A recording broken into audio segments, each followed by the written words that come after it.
जय हिंद दोस्तों, welcome to Proform learning platform. और एक बार फिर से मैं आप सभी का स्वागत करता हूं।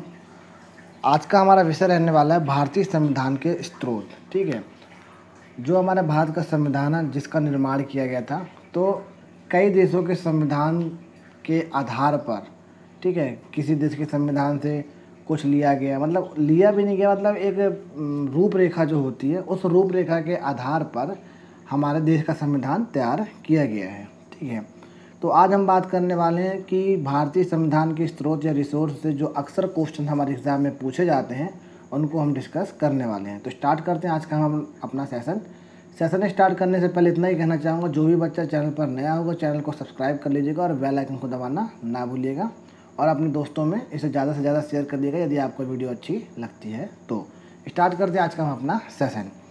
तो पहला क्वेश्चन था, हाँ, भारतीय संविधान संसदीय प्रणाली किस देश के संविधान से ली गई है? तो भारतीय संविधान की जो संसदीय प्रणाली है, संसदीय प्रणाली जिसे हम पार्लियामेंट कहते हैं, ठीक है, ये किस देश के संविधान से ली गई है? तो ये ली गई है इंग्लैंड। अब इंग्लैंड नहीं, मतलब देखा जाए तो ब्रिटिश कंपनी का ही हमारे देश में राज्य रहा और उसी से हमारा देश क्या हुआ, आज़ाद हुआ था, है ना, उन्हीं का गुलाम था। तो ये सब जो रीति रिवाज थी या जो न्याय व्यवस्थाएं थी, ये सब इंग्लैंड के आधार पर ही सीधे उठाकर ले ली गई थी। जैसे आज का जो हमारा मिलिट्री सिस्टम है वह भी सीधे इंग्लैंड के जो मिलिट्री सिस्टम थे उसके बेस पर ही आज भी वह चलता है। ठीक है, तो भारतीय संविधान संसदीय प्रणाली जो है किस देश के संविधान से ली गई है? तो इसका राइट आंसर बनेगा इंग्लैंड। फिर हम बात करते हैं भारतीय संविधान का कौन सा लक्षण आयरिश से अनुप्रेरित है? तो आयरिश का मतलब आयरलैंड भी है, पहले आयरलैंड को आयरिश भी के नाम से जाना जाता था, तो ये आयरलैंड भी आप इसको समझ सकते हैं, आयरलैंड। ठीक है, तो कुल मिला के क्वेश्चन ऐसे भी पूछ सकता है कि नीति निर्देशक तत्व जो है वह किस देश के संविधान से लिए गए हैं? तो वह लिए गए हैं आयरलैंड के संविधान या आयरिश संविधान से लिए गए हैं।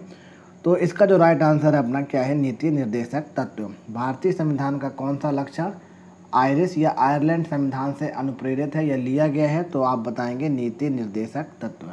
अब ये नीति निर्देशक तत्व संविधान की किस धारा में है? तो इसको यदि आपको जानना है तो इसका जो हमारा पार्ट है, इससे जस्ट पहले जो पार्ट हमने बनाया था उस पार्ट में हमने सारी धाराओं से संबंधित क्वेश्चनों को डिस्कस किया है। यदि आप लोगों ने वीडियो नहीं देखी तो लिंक आपको डिस्क्रिप्शन बॉक्स में मिलेगी, इंडियन पॉलिटी के नाम से। ठीक है, तो आप उसे भी एक बार जाकर चेक कर सकते हैं। जो आप वीडियो नहीं देखे उसमें काफ़ी वीडियो आपको एक साथ मिल जाएंगी। फिर हम बढ़ते हैं नेक्स्ट क्वेश्चन की तरफ। भारतीय संविधान का सबसे बड़ा एकाकी स्रोत कौन सा है? तो अक्सर पूछा जाता है क्वेश्चन हमारे एग्ज़ाम में कि जो हमारा संविधान है वह किस एक्ट के ऊपर जैसा का तैसा ले लिया गया है। तो जो 1935 का गवर्नमेंट ऑफ इंडिया एक्ट था वह जो है भारतीय संविधान का सबसे बड़ा स्रोत है, क्योंकि जो अंग्रेज़ों ने नियम कानून बनाए थे वह 1935 का जो एक्ट था इसके आधार पर इसमें मतलब इसके अंदर रखे गए थे। ठीक है, तो जो 1935 में जो एक्ट था, गवर्नमेंट ऑफ इंडिया का एक्ट था, इसी को भारतीय संविधान का सबसे बड़ा स्रोत माना गया है। ठीक है, फिर हम बढ़ते हैं नेक्स्ट क्वेश्चन की तरफ। भारतीय संविधान की संघीय व्यवस्था किस देश की संघीय व्यवस्था से समानता रखती है? तो जो भारत की संघीय व्यवस्था है वह किस देश की समानता, मतलब किस देश की संघीय व्यवस्था से समानता रखता है? तो इसका राइट आंसर हो जाएगा क्या? कनाडा। क्या हो जाएगा? कनाडा इसका राइट आंसर हो जाएगा। फिर हम बढ़ते हैं नेक्स्ट क्वेश्चन की तरफ। संविधान में समवर्ती सूची की प्रेरणा कहाँ से ली गई है? तो यह ली गई है ऑस्ट्रेलिया से। अब ये समवर्ती सूची क्या होती है? तो जिस विषय में राज्य अपना नियम कानून बनाती है वह राज्य सूची के अंतर्गत रखा जाता है। जिस विषय में संघ जो होता है या अपना केंद्र सरकार ने जो नियम कानून बनाती है उसे हम संघ सूची के अंतर्गत रखते हैं और उसे हम संघ सूची के नाम से जानते हैं। परंतु जिस विषय में राज्य और केंद्र, ठीक है, मतलब स्टेट और यूनियन दोनों मिलकर कानून बनाते हैं, जैसे रेलवे हो गया, पोस्ट हो गया, जिसे हम डाक तार कहते हैं। ठीक है, कुछ चीज़ें ऐसी हैं जिन पर दोनों एक साथ मिलकर कानून, मतलब दोनों का अधिकार क्षेत्र होता है, तो उसको हम रखते हैं समवर्ती सूची में। ठीक है, किस में रखते हैं? समवर्ती सूची में। अभी किसी वीडियो में समवर्ती सूची में कौन कौन से विषय रखे गए हैं इनको भी हम डिस्कस कर लेंगे। ठीक है, तो आप इन सब चीज़ की चिंता मत करिएगा, आपका सारा कोर्स कवर होगा, चाहे वो आपका एमपी पुलिस हो, आने वाली है जो जेल प्रहरी है अभी आ चुकी है, RRB NTPC का भी सुनने मिल रहा है कि पेपर कंडक्ट होने में, तो किसी भी पेपर में कैसा भी क्वेश्चन आ जाए आपको सारे क्वेश्चन कवर हो जाएंगे, एक भी क्वेश्चन आपको इन वीडियो से बाहर का नहीं मिलेगा, ठीक है। तो जो समवर्ती सूची है किस देश के संविधान से ली गई है, तो ये ऑस्ट्रेलिया के संविधान से ली गई है। फिर हम बात करते हैं भारतीय संविधान में मौलिक कर्तव्यों को किस देश से लिया गया है। अब यहाँ पर बात हो रही है मौलिक कर्तव्य मतलब फंडामेंटल ड्यूटीज़ की बात हो रही है। तो अक्सर मौलिक कर्तव्य और मूल अधिकार में या मौलिक अधिकारों में थोड़ा सा कन्फ्यूज़न होता है। तो मौलिक अधिकार लिए गए हैं USA से, यूनाइटेड स्टेट ऑफ अमेरिका से, और मौलिक कर्तव्य या फंडामेंटल ड्यूटीज़ की हम बात करें तो ये रूस के संविधान से लिए गए हैं। कई बार रूस नहीं मिलता, USSR मिलता है, ठीक है, यूनाइटेड सोवियत संघ, ठीक है, रसिया, तो ये मिलता है अपना। तो USSR भी कई बार ऑप्शन में मिलता है, या सीधे डायरेक्ट आपको रूस मिलता है। तो भारतीय संविधान में मौलिक कर्तव्यों को किस देश से लिया गया है, रूस के संविधान से लिया गया है। अब ये बताने की ज़रूरत तो नहीं है कि क्या क्या ऐसे हैं, कितने हैं ना, आपको फंडामेंटल ड्यूटीज़ भी पता होगी, फंडामेंटल राइट भी पता होंगे, ठीक है। तो आगे बढ़ते हैं हम नेक्स्ट क्वेश्चन की तरफ। राज्य में कलेक्टर पद का औपनिवेशिक शासन ने किस देश से उधार लिया था, ठीक है। कलेक्टर का पद जो है औपनिवेशिक शासन ने किस देश से उधार लिया था, तो इंग्लैंड। जैसा कि मैंने आपको बताया कि ब्रिटिश जो शासन की थी हमारे ऊपर, जो हमारे भारत देश को गुलाम बना रखी थी, है ना, तो पूरा उन्हीं के न्याय व्यवस्था पर अपनी न्याय व्यवस्था भी बना दी गई थी। ऑलमोस्ट जो उनका शासन था उन्हीं के शासन के आधार पर हमारा शासन बना दिया गया था और संविधान को बनाकर तैयार कर दिया गया था। तो आपको बस थोड़ा सा ध्यान रखना है कि जो हमारा ब्रिटिश था उसी के आधार पर हमारा सब कुछ चलता था। उसके बाद जो ज़रूरतों के हिसाब से सही लगा गलत लगा उस हिसाब से फिर हम संविधान में अमेंडमेंट या संशोधन करते गए और उनको अपने अकॉर्डिंग बनाते चले गए, ठीक है। फिर हम बढ़ते हैं नेक्स्ट क्वेश्चन की तरफ। कानून के समक्ष समान संरक्षण वाक्य कहाँ से लिया गया है। कानून के समक्ष समान संरक्षण, जिसे हम कहते हैं समानता का अधिकार, ठीक है।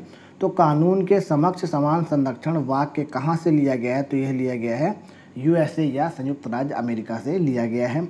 फिर हम बात करते हैं सर्वोच्च न्यायालय की व्यवस्था भारतीय संविधान ने किस देश के संविधान से ली है, तो यह भी कहाँ से ली है, संयुक्त राज्य अमेरिका से ली है। फिर हम बढ़ते हैं नेक्स्ट क्वेश्चन की तरफ। भारतीय संविधान की संशोधन प्रक्रिया क्या है, संशोधन या अमेंडमेंट की जो प्रक्रिया है किस देश के संविधान से ली गई है, तो यह ली गई है दक्षिण अफ्रीका से। कहाँ से, साउथ अफ्रीका से ली गई है। कहाँ से, साउथ अफ्रीका से संशोधन की प्रक्रिया को लिया गया है। फिर हम बात करते हैं विधि के समक्ष समता कहाँ से ली गई है। विधि के समक्ष समता कहाँ से ली गई है, तो यह ली गई है इंग्लैंड से। फिर हम बात करते हैं नेक्स्ट क्वेश्चन की कि वह संविधान या संवैधानिक दस्तावेज कौन सा है जिसका भारतीय संविधान तैयार करने में गहरा प्रभाव पड़ा। तो जैसा कि मैं आपको बताया कि डायरेक्ट क्वेश्चन पूछा जाता है, तो वो क्वेश्चन वही है कि भारत सरकार अधिनियम 1935 या गवर्नमेंट इंडिया एक्ट 1935, ठीक है। तो 1935 का ही दस्तावेज ऐसा है जिसको भारतीय संविधान तैयार करने में गहरा असर या एकाकी स्रोत भी हम जिसे मानते हैं, या बहुत बड़ा हाथ भी, या उसका मतलब सहायता जो है 1935 एक्ट की ही मानी जाती है। फिर हम बढ़ते हैं नेक्स्ट क्वेश्चन की तरफ। भारत के राष्ट्रपति की आपातकालीन शक्तियाँ किस देश से ली गई हैं, तो यह ली गई है जर्मनी के बीमार संविधान से, ठीक है। किससे ली गई है, जर्मनी के बीमार संविधान से ली गई है। अब जर्मनी का जो बीमार संविधान है, इसे बीमार संविधान क्यों कहा जाता है, यदि आपको ये नहीं पता होगा तो मैं आपको नेक्स्ट वीडियो में ज़रूर बताऊंगा। पहले लेकिन इसके बारे में आप थोड़ी सी रिसर्च करिए। अगर रिसर्च करते हैं, अगर आपको कुछ आउटपुट मिलता है तो आप मुझे कमेंट करके बता सकते हैं। यदि हो पाएगा तो, नहीं हो पाएगा तो कोई बात नहीं, बाकी मैं आपको नेक्स्ट वीडियो में इस क्वेश्चन का आंसर ज़रूर बताऊँगा। बस लेकिन मैं थोड़ा सा बताना अभी चाहता था, पर लेकिन बताया इसलिए नहीं रहा हूँ ताकि आप थोड़ी सी मेहनत करें। मेहनत करेंगे तो आपके दिमाग में वो चीज़ सेट होगी, क्योंकि जब पका पकाया आदमी को मिलता है ना, तो आदमी ये नहीं सोचता है कि क्या है कैसा है, बस खाने से मतलब होता है। और जब आदमी को खुद बनाना होता है ना, तो एक बार गलती करेगा, 2 बार गलती करेगा, पर आने वाले समय में वह सीख जाएगा। तो कैसे क्या करना है सब कुछ सेट हो जाता है। तो एक बार आपको रिसर्च करना है, अगर आपको पता चलता है तो ठीक है, वरना नेक्स्ट वीडियो में इसका सॉल्यूशन मैं आप लोग को बता दूंगा।